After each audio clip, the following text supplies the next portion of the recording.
আসসালামু আলাইকুম দর্শক, এবার বিএনপিকে সতর্ক করলো জোনায়েদ সাকি। জোনায়েদ সাকি বলেছেন, ওবায়দুল কাদের বলেছে যে আওয়ামী লীগের নেতাদের লাশ ফেলে হলেও বিএনপি চেষ্টা করবে এই নির্বাচনকে প্রশ্নবিদ্ধ করার জন্য। এখন ওবায়দুল কাদের নিশ্চয়ই নিজেদের লোককে হত্যা করে হলেও বিএনপিকে ফাঁসানোর চেষ্টা করবে বলেন জোনায়েদ সাকি। তাই জোনায়েদ সাকি বিএনপিকে সতর্ক থাকতে বলেন, কারণ 28 অক্টোবরে ওবায়দুল কাদের আগে থেকে বলেছিল যে বিএনপির অবস্থা 28 অক্টোবরে 10 ডিসেম্বরের মতো হবে, এবং ঠিক তাই হয়েছিল। তাই বিএনপিকে সতর্ক থাকতে বললেন জোনায়েদ সাকি।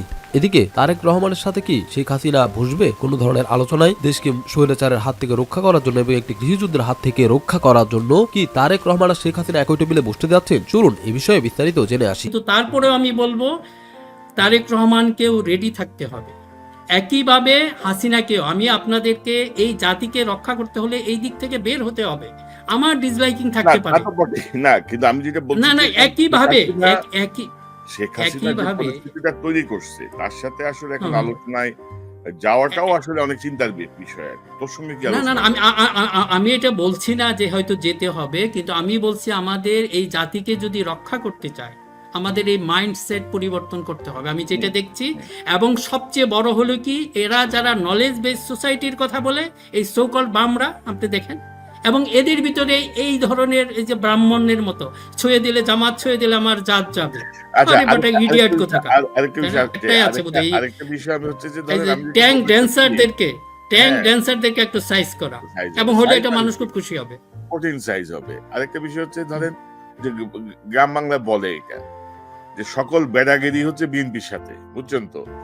নাম বলে আর অন্যরা বলেন বেড়াগিরি দেখা এসে বিএনপির সাথে। হ্যাঁ, হাসিনার কাছে যান সব মিউ মিউ করে, অনেক আগে থেকে দেখছি। বিএনপি একটু লিবারেলি ডিল করে তো, এবং আপনি দেখবেন যে বিএনপির দ্বারা যারাই বেনিফিটেড, কি সেনাপ্রধান হোক, কি আমলা হোক, বা রাজনীতিবিদ হোক, তারাই ঘুরে ফিরে বিএনপি সমালোচনা করার সময়, বিএনপিতে ধরার সময়, বা বিএনপির ক্ষতি করার সময় তাদের একেবারে গায়ে একদম জোশ চলে আসে আর কি, আবার ব্যাটাগিরি দেখায় আর কি, বুঝছেন না? কনক ভাই, এটা হয়তো ভুলে যাব আমি যে একটা এই কথাটা বলি, ভেতরে যারা বিএনপির সুতা কাটতেছে আর কি, মানে ইন্দুর হয়ে ঢুকে জাল কাটতেছে, তাদের ব্যাপারে সতর্ক হইতে হবে আর কি। না, তারা কিন্তু স্পষ্ট হয়ে গেছে কনক ভাই, যে আরেকটা জিনিস হয়ে গেছে কি, এই যে এই সময়টা একটা ব্লেসিংস হলো, এইটা কিন্তু এদেরকে চেহারাটা কিন্তু পরিষ্কার করেছে। এটা কিন্তু আমরা যদি 5 বছর আগে ক্ষমতা থেকে চলে যেত, বা আরো 10 বছর আগে যেত, এদেরকে কিন্তু আমরা চিনতাম না।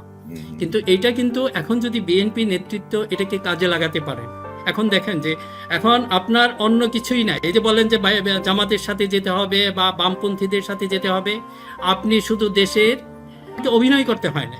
এবং এই কথাই বললাম, আপনি রাজনীতিতে অস্পষ্ট কিছু রাখলে সেটা মানুষের কাছে পৌঁছে না।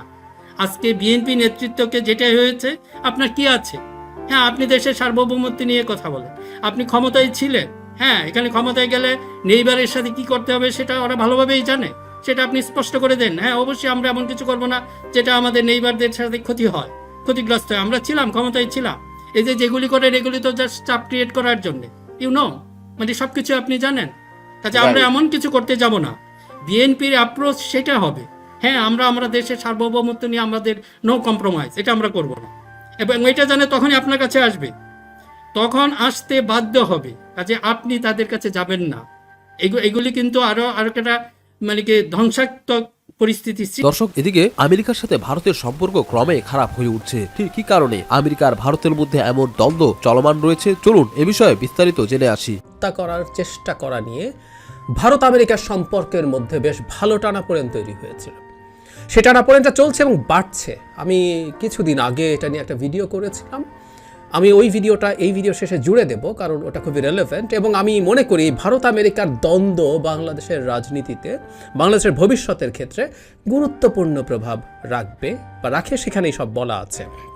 এবং আমি বলতে চেয়েছি এটা যে মোদি গভর্নমেন্টের সাথে বাইডেন গভর্নমেন্টের আসলে দীর্ঘ সময় থেকেই টানাপোড়েন চলছে, সেটা আরও প্রকাশ্য হয়ে উঠেছে রিসেন্টলি, এক ধরনের প্রভাব এটা। এবং এই যে বাইডেন আসছেন না রিপাবলিক ডেতে, তার সাথে খুব সিগনিফিক্যান্ট একটা ব্যাপারও জড়িত হয়ে গেছে। ইন্ডিয়ার প্ল্যান ছিল 26 তারিখ যদি এটা হয়, 27 তারিখই কোয়াডের একটা সামিট বা শীর্ষ সম্মেলন করবেন।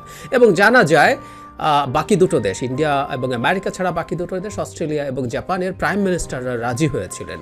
কিন্তু এই যে বাইডেন আসলেন না, ফলে এটা আর হচ্ছে না। এবং বলা হচ্ছে এটা পরবর্তীতে কোনো এক সময় হবে, যদিও সামনে ভারতের নির্বাচন আছে, এরপর আমেরিকার নির্বাচন আছে। আদৌ 24 সালে এই শীর্ষ সম্মেলন হচ্ছে কিনা সেটা নিয়ে গুরুতর প্রশ্ন আছে। তাহলে যারা বাইডেন শুধুমাত্র রিপাবলিক ডে এর জন্য যে আসছিলেন তা না, উনি এই যে ভারতে আসবেন না তার জন্য কোয়াডের একটা সামিটও বাতিল করে শেষ হয়নি। এরপর আরেকটা কাজ করেছে, সেটা হলো আমরা জানি যে ভারতের পররাষ্ট্রমন্ত্রী জয়শঙ্কর গেছেন রাশিয়াতে, যেতেই পারেন, কিন্তু উনি ওখানে 5 দিন ছিলেন। এবং দ্য ওয়ে এই সফরটা হয়েছে, উনি ল্যাভরভের সাথে, ওনার যে কাউন্টার পার্ট তার সাথে তো বসেছেনই, প্রেসিডেন্টের সাথে বসেছেন, যারা পুতিন অত্যন্ত কর্ডিয়ালি তাকে সাক্ষাৎ দিয়েছেন। এবং এ ধরনের ক্ষেত্রে সাধারণত মন্ত্রীদের সাথে, মানে বাইল্যাটারাল মন্ত্রীদের মধ্যে বৈঠক হয় বা একই লেভেলের হয়, প্রেসিডেন্ট পুতিন সাধারণত একেবারে করেন না, তারা সাধারণত দেখা করেন না, কিন্তু উনি দেখা তো করেছেনই, অত্যন্ত কর্ডিয়ালি দেখা করেছেন এবং অত্যন্ত কর্ডিয়াল ল্যাঙ্গুয়েজ। দিকে দর্শক, একদিনেই বহিষ্কার বিএনপির 23 নেতা দলীয় শৃঙ্খলাপন্থী কর্মকাণ্ডে জড়িত থাকার অভিযোগে শনিবার একদিনেই 23 নেতাকে বহিষ্কার করেছে বিএনপি। তারা সবাই তৃণমূলের স্থানীয় পর্যায়ের নেতা। সরকারের পদত্যাগ, ভোট বর্জন, অসহযোগ আন্দোলনে জনমত তৈরি করতে সারা দেশে লিফলেট বিতরণ কর্মসূচি পালন করছে বিএনপি। একই সঙ্গে নির্বাচনের সহযোগিতা ও ভোটের দিন কেন্দ্রে গেলে সাংগঠনিক ব্যবস্থা নেওয়ার বার্তাও সব সাংগঠনিক জেলায় পাঠিয়েছে দলটি। জানা যায়, দলীয় সিদ্ধান্ত অমান্য করে এসব নেতা নির্বাচনে কোনো না কোনো প্রার্থীর পক্ষে কাজ করায় তাদের প্রাথমিক সদস্য পদ সহ সব পর্যায়ের পদ থেকে বহিষ্কার করা হয়। এভাবে দালালি করলে বিএনপি থেকে বহিষ্কার হবে না, শুধু পুরো দেশের মানুষই তাদেরকে বহিষ্কার করবে।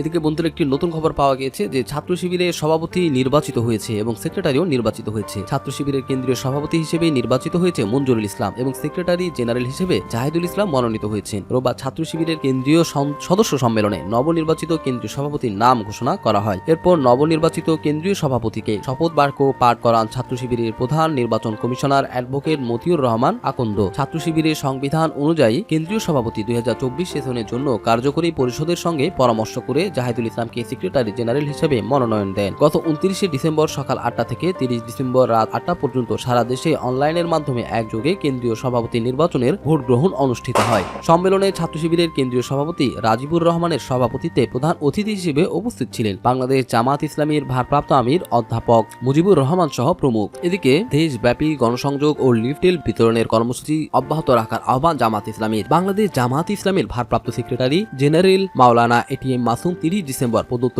এক বিবৃতিতে বলেছেন, স্বৈরাচারী সরকারের আজ্ঞাবহ নির্বাচন কমিশন ঘোষিত প্রহসনী নির্বাচনের তফসিল দেশবাসী প্রত্যাখ্যান করেছে। ফ্যাসিস্ট আওয়ামী লীগ সরকার দেশে এক দলীয় বাকশালী শাসন কায়েম করার নীল নকশা বাস্তবায়নের সকল প্রস্তুতি সম্পন্ন করেছে। তারা দেশকে ধ্বংস করে গণতন্ত্রহীনতার দিকে ঠেলে দিতে চায়। ফ্যাসিস্ট সরকারের এই পরিকল্পনা বাস্তবায়ন হতে দেয়া যাবে না। মুক্তিকামী জনতা গণতন্ত্র ধ্বংসকারী সরকারের বিরুদ্ধে নিয়মতান্ত্রিকভাবে আন্দোলন করে যাচ্ছে। আমি বাংলাদেশ জামাত ইসলামের পক্ষ থেকে আগামী রোববার ও সোমবার দেশব্যাপী গণসংযোগ লিফলেট বিতরণের কর্মসূচি অব্যাহত রাখার আহ্বান জানাচ্ছি। ঘোষিত কর্মসূচি বাস্তবায়নের মাধ্যমে নিজ নিজ অবস্থান থেকে স্বৈরাচারী সরকারের বিরুদ্ধে তীব্র আন্দোলন গড়ে তোলার জন্য দেশবাসীর প্রতি উদ্যত আহ্বান জানাচ্ছি, জানান মাওলানা এটিএম মাসুম। এদিকে দৈনিক যুগান্তর পত্রিকায় প্রকাশিত রিপোর্টে তীব্র প্রতিবাদ করেছে বাংলাদেশ জামাত ইসলামের একজন কেন্দ্রীয় নেতা। তিনি বলেছেন, জামাত ইসলামী ও আমার ভাবমর্যাদা ক্ষুণ্ণ করার হীন উদ্দেশ্যে এই ধরনের কাল্পনিক ও মিথ্যা প্রতিবেদন প্রকাশ করা হয়েছে। উল্লেখ্য, যুগান্তর পত্রিকাতে লেখা হয় যে জামাতের ভয়াবহ অন্তর্দ্বন্দ্ব প্রকাশে এ ধরনের একটি প্রতিবেদন দিয়ে একটি মিথ্যা সংবাদ ছাপায় যুগান্তর পত্রিকা। তো বন্ধুরা, এ নিয়ে আমরা পরবর্তী ভিডিওতে বিস্তারিত আলোচনা করব।